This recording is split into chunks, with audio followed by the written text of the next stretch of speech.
Hi friends, મિત્રો, police સ્ટેશનનો ધક્કો ક્યારે આવે છે એ વસ્તુ ક્યારેય પણ વિચારીને આવતી નથી. ક્યાંક આ વિડીયો તમે જોઈ રહ્યા છો.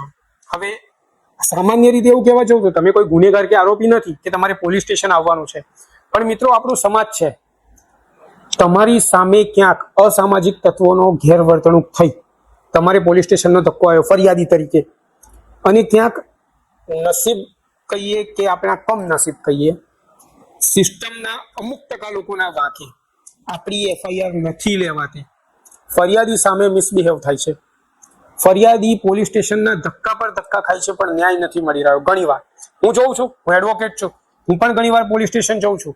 સારા ખરાબ એક્સપિરિયન્સ મેં પણ જોયા છે. હાલાકે હું પણ એક સિસ્ટમનો ભાગ છું, જેથી હું પણ સિસ્ટમ સારી રીતે જાણું છું. અમે પણ ડાયરેક્ટ કોર્ટમાં કેસ ઇન્ક્વાયરી કરાવેલી છે. કોઇન્સિડન્ટલી ક્યાંક આ બોલવું ખરેખર શોભનીય મને નથી લાગતું. આપણા દેશની અંદર એક આપણો દેશ આજે વિશ્વગુરુ બનવા જઈ રહ્યો છે, પણ ક્યાંક સિસ્ટમના અમુક ટકા લોકો શરમમાં આવી જઈએ.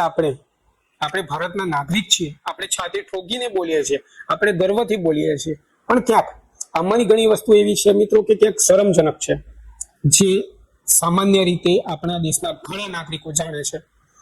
તો એમાંની આ એક વાત, તમે ક્યાંક પોલીસ સ્ટેશનમાં જાઓ, ભગવાન કરે કોઈને જવું જ ના પડે, મારા કોઈ પણ વ્યુઅર્સને ક્યારેય ના જવું પડે, પણ મિત્રો ઘણા લોકોના ફીડબેક આવ્યા છે, ઘણા લોકોના મંતવ્ય આવે છે. મેં ભૂતકાળમાં વસ્તુને લઈને એક વિડીયો બનાવ્યો હતો, જેમાં ઘણા લોકોએ ટ્રાય કર્યો.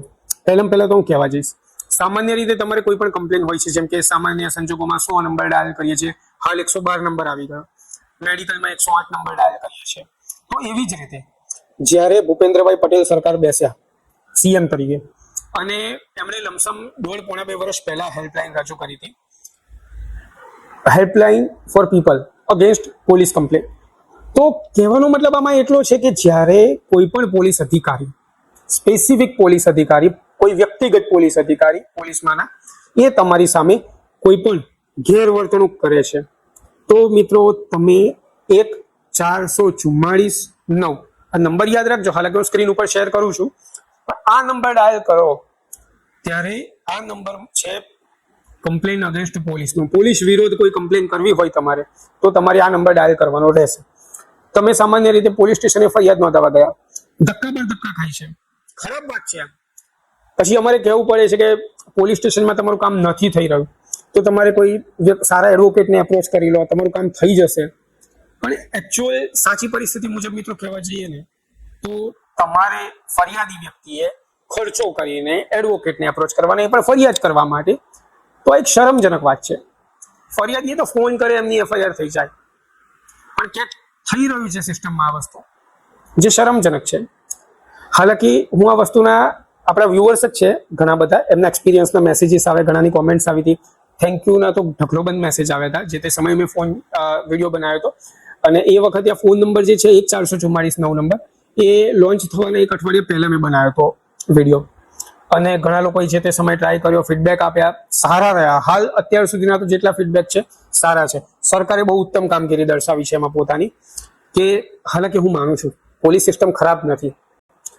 જેમ કે જોવા જઈએ તો આજે આપણા ગુજરાતની વાત કરીએ તો ગુજરાત પોલીસ બહુ સારું શ્રેષ્ઠ કામ છે. ગુજરાત પોલીસની હું કામગીરીને સલામી આપું છું, બહુ સારા કામ કર્યા છે. પણ ક્યાંક અમુક ટકા લોકોના લીધે આખી કમ્યુનિટીની જ્યારે ઇન્સલ્ટ થાય કે આજે પોલીસે આટલા સારા કામો કર્યા છે, પોલીસ ડિપાર્ટમેન્ટે, ઘણીવાર બને છે. એઝ એન એડવોકેટ હું પણ સમજુ છું, ઘણી જગ્યાએ સ્ટાફ ઓછા છે, કંઈક ને કંઈક ઇસ્યુઝ છે, ના નથી, પણ એનો ભોગ નાગરિકો ના બનવા જોઈએ, હું એટલું માનીશ. એનો ભોગ એક સામાન્ય ફરિયાદી ના બનવો જોઈએ, એ હું માનીશ. અને હું છાતી ઠોકીને કહું કે ન્યાય મળવો હોય તો આ દરેકનો અધિકાર છે મિત્રો. ન્યાય તો બોસ મળવો જ જોઈએ, ચાહે સીધી લીટી કે ચાહે કોર્ટ રાહે ચાલો કે ગમે તે કરો, કે અધિકારીના વિરુદ્ધમાં કમ્પ્લેન કેમ નથી કરવી પડતી, પણ ન્યાય તો આપણે મેળવીને જ રહીશું. તમે કાયદાના વિડીયો જોવો છો, સારા વિડીયો જોવો છો, તેમ છતાં તમારી અન્યાય સહન કરવો પડે તો યોગ્ય નથી. કે મારા જેવા ઘણા બધા એડવોકેટ્સની ચેનલ તમે સબસ્ક્રાઇબ કરી હશે, તો તમે બી એવું એક્સપેક્ટેશન્સ રાખો કે તમારી જોડે કાયદાનું જ્ઞાન હોવું જોઈએ, અને તેમ છતાં પણ તમારી સાથે આ થાય તો યોગ્ય તો છે જ નહીં ને. તો આ વિડીયોની અંદરનો જે આપણો મુખ્ય જે વસ્તુ છે એ આપણે એક શરૂઆત કરી. અને એ પહેલા હું એવું કહીશ કે જો તમને આ વિડીયોમાં મળતી ઇન્ફોર્મેશન ગમે તો આ વિડીયોને લાઈક કરજો મિત્રો, અને તમારો જે પણ ઓપિનિયન હોય, તમારી વ્યક્તિગત તમારું કહેવું શું છે આ વિડીયો ઉપર, તો એ જરૂરથી કોમેન્ટમાં મિત્રો લખજો. ક્યાંક કોઈક એવી વસ્તુ રહી જતી હોય, ક્યાંક એવી વસ્તુ હોય કે જે અમને પણ યોગ્ય લાગે કે હા આ એક સારી વસ્તુ છે, એની ઉપર સ્પેસિફિક મારે વિડીયો બનાવવા યોગ્ય છે, હું બનાવીશ મિત્રો, મને પણ ગમશે. અમારા વ્યુઅર્સના પ્રેમથી જ હું આ બીજી કે ત્રીજી વાર અમુક વસ્તુના વિડીયો બનાવી રહ્યો છું, અને મને ખૂબ જ ગમે છે. તો અને લાગતા આ વિડીયો શેર પણ અવશ્યથી દરેક ગ્રુપોમાં કરજો, જેથી કદાચ હાલ તમારા કામનો નથી પણ ક્યાંક કોઈક વ્યક્તિ એવો હોય કે જેમના માટે હાલ એમના માટે ખૂબ જ આ ઉપયોગી થાય, જેથી એ વ્યક્તિ તમને કદાચ થેન્ક યુ કહેશે. તો મોડું ના કરતા એક વસ્તુ, આ નંબર જે છે 1444 આ તમે ક્યારે પણ કોઈ પણ પોલીસ વિરુદ્ધની કમ્પ્લેન હોય, દરેક પોલીસ અધિકારીનો જે વર્દી હોય છે ત્યાં એમનો બક્કલ નંબર વગેરે લખેલો હોય છે, એક તમને ડેઝિગ્નેશન એટલે કે હોદ્દો તમને ખબર હોવો જોઈએ, શક્ય હોય તો વધારે સારું, એમ કે જમાદાર છે, constable, head constable, PSI, PI, ASI, કયો હોદ્દો છે, બીજું કે એમનું નામ શું છે, શક્ય હોય ને એ ખબર હોય તો વધારે સારું. તો જેમ કે 100 પોલીસ ચોકી, પોલીસ સ્ટેશન કે કોઈ પણ આ જગ્યા છે, કયા વિસ્તારની, કયા સિટીની, કયા તો તમે એ જણાવવાનું રહેશે આ નંબર ઉપર. તમારે એ સાહેબશ્રીનો હોદ્દો જણાવવાનો રહેશે, જેમણે મહાન કાર્ય કર્યું છે, તમારી જોડે મિસબિહેવ કરવાનું, અને તમારે એ સાહેબનું નામ જણાવવાનું.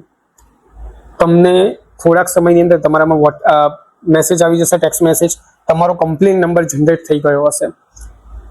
વિથિન 48 અવર્સ, 48 કલાક તમને રિઝલ્ટ મળવાનું ચાલુ થઈ જશે, કામ સ્ટાર્ટ થઈ જશે. અને હાલ અત્યાર સુધીના મને જેટલા રિવ્યુઝ મળ્યા છે આપણા વ્યુઅર્સના, ઘણા મારા ક્લાયન્ટ્સના, એકદમ બેસ્ટ રિવ્યુઝ છે. અને સરકારની કામગીરીને હું સલામ કરીશ આ વસ્તુ માટે, બહુ જ સારું કામ કર્યું છે, અને પબ્લિકને ન્યાય મળ્યા છે. હાલાકી તમારો હક છે અને મળવો જ જોઈએ, ન્યાય તો મળવો જ જોઈએ. અને જ્યારે પણ એ તો એક વસ્તુ કહીશ, તમે ફરિયાદ નોંધાવવા જાઓ, કોઈ પણ પરિસ્થિતિમાં જવું પડે, તમે મિત્રો પોલીસ સ્ટેશને હોવ, ઝપાઝપી રકઝક આ તે કશામાં પડતા નહીં. પહેલા તો તમારી સામે કોઈ મિસબિહેવ કરે છે, સાંભળજો પહેલા તો શું કહેવું છે, સારું નરસું ગમે તેવું, સાહેબશ્રીનું શું કહેવું છે, સાંભળવાનું, પોઈન્ટો નોટ ડાઉન કરવાના, ધ્યાનમાં રાખવાના એક એક પોઈન્ટ. એ બાદ તમે એમની કમ્પ્લેન કરો છો, કોર્ટની અંદર હાલત ખરાબ થશે જે તે અધિકારીની. એમને યાદ આવશે કે જે શબ્દો બોલ્યા છે ને એનું મૂલ્ય એમને કઈ રીતે ચૂકવવું પડે છે. દેશી ભાષામાં કહું ને તો કોર્ટમાં રાઉસ થઈ જાય છે. કોઈ ખરાબ મિસબિહેવ કરીને આવે, ઘણા વડીલો છે, ઘણા વડીલોની ઉંમરના હોય છે, જવાનિયા છોકરા હોય છે, અધિકારી તરીકે વડીલો સાથે મિસબિહેવ કરે છે, યોગ્ય નથી. એકચ્યુઅલીમાં આપણે કોઈ પણ હોદ્દા ઉપર, અમે ચાહે કોઈ એડવોકેટ હોય, ડોક્ટર હોય, પોલીસ અધિકારી હોય, આઈએસ આઈપીએસ કોઈ પણ ક્ષેત્રના અધિકારી હોય, સાહેબ આપણે આપણી નોકરી પર કે પરિસ્થિતિમાં આપણા સત્તા પર બેસતા વખતે આપણે શપથ લેતા હોઈએ છીએ સામાન્ય નાગરિકો માટે, તો આપણે એનું પાલન પણ કરવું જ રહ્યું. આપણે એ પરિસ્થિતિ નથી કરવી. કદાચ કોઈ પોલીસ મિત્રો પણ જોતા હોય તો હું એમને પણ કહીશ, દરેક પોલીસ મિત્રો એવા નથી, પણ તમે ક્યાંક એવી ભૂલ ના કરતા જ્યાંથી તમે તમારા સમાજને કે તમારે બાળ બચ્ચાઓને તમે નજર મિલાવતા ચૂકી જાઓ, તમે તમારા ઘરવાળા વ્યક્તિઓની સામે નજર મિલાવતા ચૂકી જાઓ મિત્રો. અધિકારી અને સત્તાના માટે આપણે એવું કામ ક્યારેય ના કરતા. બાકી જેમના કામ સારા છે, જે સારું કામ કરે જ છે, એવા અધિકારીઓને લોકો થેન્ક યુ કરે છે, મેસેજીસ કરે છે, મીઠાઈના બોક્સ લઈને એમના માટે જાય છે. એઝ એન એડવોકેટ અમે લોકો માટે ઘણીવાર સારું કરીએ છીએ, લોકો ખુશીથી કહે છે સાહેબ પેડા ખાવું, મીઠાઈ ખાઓ, અમારે કેવું પડે છે ભાઈ ડાયાબિટીસ થઈ જશે. અને ક્યારે કહેવા આવશે સામાન્ય માણસ જ્યારે આપણું કામ સારું હશે. તો મારી દરેક વ્યક્તિને રિક્વેસ્ટ છે, ન્યાય માટે તો અવશ્ય લડજો. કોઈ પણ તેમ છતાં કોઈ કમ્પ્લેન હોય ને તો કોમેન્ટમાં મિત્રો લખી દેજો. નંબર મેં આપ્યો છે, વોટ્સઅપમાં પણ તમે મેસેજ કરી શકો છો નિશ્ચિંત થઈને. બની શકે મારો રિપ્લાય તમને વહેલો મોડો આવે, પણ તમને ન્યાય અચૂકથી મળશે, જેથી નિશ્ચિંત રહેજો એ વિષયમાં. અને તમારો પર્સનલ ઓપિનિયન એ મારા માટે ખૂબ જ અગત્યનો છે, એ કોમેન્ટમાં લખજો. તમને લાગે કે મારી આપેલી ઇન્ફોર્મેશન યોગ્ય છે તો આ વિડીયોને અવશ્યથી લાઈક કરજો, જેનાથી મને પણ સારું એવું પ્રોત્સાહન મળશે. વિડીયો હાલ તમારા માટે યોગ્ય હોય કે ના હોય, વિડીયોને કદાચ યોગ્ય લાગે તો સેવ પણ કરી રાખજો અને શેર પણ અલગ અલગ ગ્રુપમાં કરજો, જેથી ક્યાંક ને ક્યાંક લાગતા વળગતા કે તમને ખબર હોય કે ના હોય પણ ક્યાંક કોઈકના માટે ઉપયોગી આ વિડીયો થઈ શકે. એ સાથે આ વિડીયોને હાલ પૂર્ણ વિરામ આપું છું. જય હિન્દ, જય ભારત, જય સંવિધાન, જય હિન્દ.